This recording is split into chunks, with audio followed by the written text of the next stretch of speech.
കേരളത്തിന്റെ തൊഴിലാളി ശക്തിയിൽ ദ്രുതഗതിയിലുള്ള വളർച്ച ഉണ്ടായതായി റിപ്പോർട്ട്. കഴിഞ്ഞ 5 വർഷത്തിനിടെ സംസ്ഥാനത്തെ പ്രൊഫഷണൽ ടാലന്റ് പൂൾ 172% വളർച്ച കൈവരിച്ചതായി പ്രമുഖ കരിയർ പ്ലാറ്റ്ഫോമായ ലിങ്ക്ഡിൻ തയ്യാറാക്കിയ കേരള ടാലന്റ് റിപ്പോർട്ടിൽ പറയുന്നു. ഈ വാർത്തയോടെ ഈ ബുള്ളറ്റിൻ പൂർണ്ണമാകും. കൊച്ചിയിൽ നടക്കുന്ന സ്കിൽ കേരള ഗ്ലോബൽ സമ്മിറ്റ് വേദിയിൽ പുറത്തിറക്കിയ ലിങ്ക്ഡിൻ ടാലന്റ് റിപ്പോർട്ട് പ്രകാരം കേരളത്തിലെ തൊഴിലാളി ശക്തിയുടെ 40% കൊച്ചി, തിരുവനന്തപുരം, തൃശൂർ, കോഴിക്കോട് എന്നിവിടങ്ങളിലാണ് കേന്ദ്രീകരിച്ചിരിക്കുന്നതെന്നാണ് കണ്ടെത്തൽ. കൂടുതൽ പ്രൊഫഷണലുകളും സോഫ്റ്റ്വെയർ എഞ്ചിനീയർ, അക്കൗണ്ടന്റ്, അധ്യാപകൻ എന്നീ മേഖലകളിലാണ് പ്രവർത്തിക്കുന്നത്.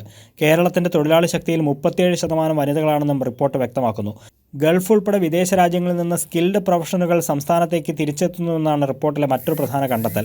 കഴിഞ്ഞ 5 വർഷത്തിനിടെ സംസ്ഥാനത്തെ പ്രൊഫഷണൽ ടാലന്റ് പൂൾ 172% വളർച്ച കൈവരിച്ചതായും LinkedIn India head Kumaresh Pattabiraman പറഞ്ഞു. Last 5 years, members from the state of Kerala have increased by 170%.